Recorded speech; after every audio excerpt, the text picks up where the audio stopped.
بسم اللہ الرحمن الرحیم ونعم المولا ونعم النصیر رب اشرح لی صدری ویسر لی امری واحلل عقدۃ من لسانی یفقہوا قولی اللہم صلی علی سیدنا محمد وعلی آل سیدنا محمد وعلی صحابہ وعلی ازواجہ اجمعین وبارک وسلم وصلی علیہ۔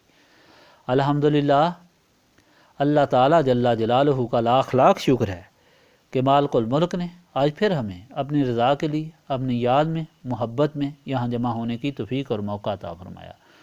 لاکھوں اور کروڑوں درود اور سلام سرور انبیاء حبیب خدا حضرت محمد مصطفیٰ صلی اللہ علیہ وآلہ وسلم پر، جن کے طفیل یہ کرم ہوا۔ سامعین کرام، اللہ تعالیٰ نے قرآن پاک میں ارشاد فرمایا ہے وَآدم وَثَمُودَ وَأَصْحَابَ الرَّسِّ وَقَرُونًا بَيْنَ ذَلِكَ كَثِيرًا وَكُلًّا ضَرَبْنَا لَهُ الْأَمْثَالَ وَكُلًّا تَبَرْنَا تَتْبِيرًا۔ اور عاد اور سمود اور کنویں والوں کو اور ان کے درمیان بہت سی امتوں کو، اور ہم نے ہر ایک کے لیے مثالیں بیان کی اور ہم نے ان سب کو مٹا دیا۔ یہاں اللہ تعالیٰ اپنی مخلوق کی ہدایت کے لیے نبی پاک صلی اللہ علیہ وآلہ وسلم کو ہدایت فرما رہا ہے۔ یہ جو طاقت، دولت اور عزت اور حشمت پر اکڑتے ہیں اور اللہ تعالیٰ اور اس کے رسول صلی اللہ علیہ وآلہ وسلم سے اعراض برتتے ہیں، یہ تاریخ کی طرف توجہ کریں، تاریخ کے اوراق کی ورق گردانی کریں کہ تاریخ جو گزر چکی ہے وہ کیسی ہے اور انہوں نے کیا کھویا اور کیا پایا۔ کیا آج تک دولت، عزت، حشمت، جاہ و جلال، اقربہ کسی کے کام آ سکے، موت سے اس کو بچا سکے؟ ہرگز نہیں۔ تاریخ پکار پکار کر اپنے مطالعہ کرنے والوں کو کہتی ہے کہ ایسے لوگوں کو اللہ تعالیٰ نے خاک میں ملایا، اور اس حال میں کہ کوئی چیز بھی ساتھ نہ لے جا سکے، اور اس حال میں تہی دس حسرتوں سے بھرے ہوئے، خوف اور یاس کے مارے ہوئے فنا ہو گئے۔ تو ایسے لوگوں کے حالات ہی انسان کی ہدایت اور سبق کے لیے کافی ہیں۔ آج سمود، اس کی بڑی بڑی مثالیں ہیں۔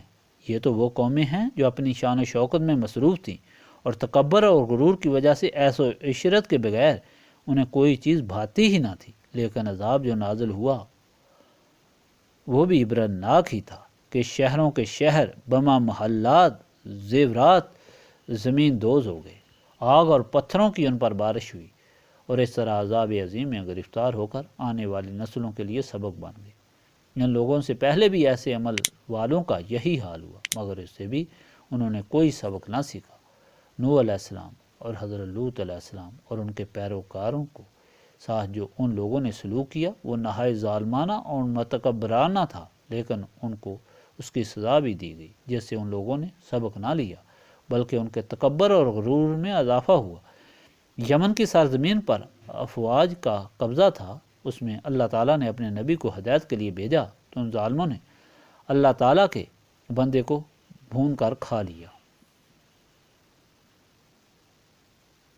پھر غرور اور تکبر سے کنویں کے گر جمع ہوئے پانی پینے کے لیے اللہ تعالیٰ نے بما کنویں کے ان کو زمین دوز کر دیا اور اپنے دائمی عذاب میں گرفتار کر لیا۔ اللہ تعالیٰ جب حضور پاک صلی اللہ علیہ وآلہ وسلم کو حکم فرما رہا ہے کہ ان لوگوں سے ان تاریخی واقعات کا ذکر فرمائیں، اور جو آپ کے حکم کی نافرمانی کرتے ہیں اور سرداران قریش بنتے ہیں اور اپنی عزت اور دولت پر غرور کرتے ہیں، ان کو بتا دیں کہ ان کا انجام بھی نافرمانی کی وجہ سے یہی ہوگا، ورنہ خدا تعالیٰ کے محبوب کی غلامی اختیار کرو۔ اللہ تعالیٰ سب کا مالک اور خالق ہے، اس کی بارگاہ میں صرف عاجزی قبول ہے، غرور اور تکبر نہیں۔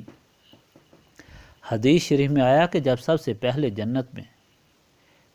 سے پہلے جنت میں جائے گا وہ سیاہ غلام ہوگا، یعنی انبیاء کے بعد، اور اس کی وجہ یہ کہ اس نے خدا تعالیٰ کے بندے کی خدمت کی۔ اللہ تعالیٰ نے ایک نبی کو لوگوں کی ہدایت کے لیے بھیجا، لوگوں نے اسے کنویں میں بند کر دیا۔ وہ غلام نبی پر ایمان لایا اور سارا دن مزدوری کرتا اور شام کو آ کر پتھر ہٹا کر نبی کو کھانا کھلاتا۔ ایک دن اللہ تعالیٰ نے اس کو مزدوری کے بعد سلا دیا۔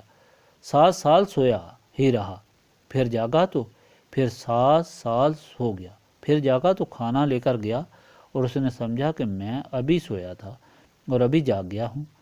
نبی کے پاس گیا تو آگے مخلوق ہی دوسری تھی۔ اللہ تعالیٰ نے اپنے نبی کو بلایا اور دشمنوں کو بما کنویں زمین دوز کر دیا۔ حاضرین مجلس، یہ دنیا فنا پذیر ہے اور یہ تاریخ ہمیں بتاتی ہے کہ کس طرح لوگ آئے اور گئے اور لوگوں کا انجام کیا ہوا۔ اس لیے اللہ تعالیٰ کے حکم کے مطابق زندگی گزارنی چاہیے اور اپنی بربادی نہیں کرنی چاہیے۔ عقل کے ہوتے ہوئے بھی اگر انسان گزشتہ تاریخ سے سبق نہ سیکھے اور اسی راستے پر چلے جس پر گزشتہ لوگ چلے اور اس طرح ذلت اور رسوائی کا سامان کرے تو عجیب بات ہے۔ یہ محفل ایسے انجام سے بچنے کے لیے ہے۔ اب شروع کریں۔ بسم اللہ الرحمن الرحیم۔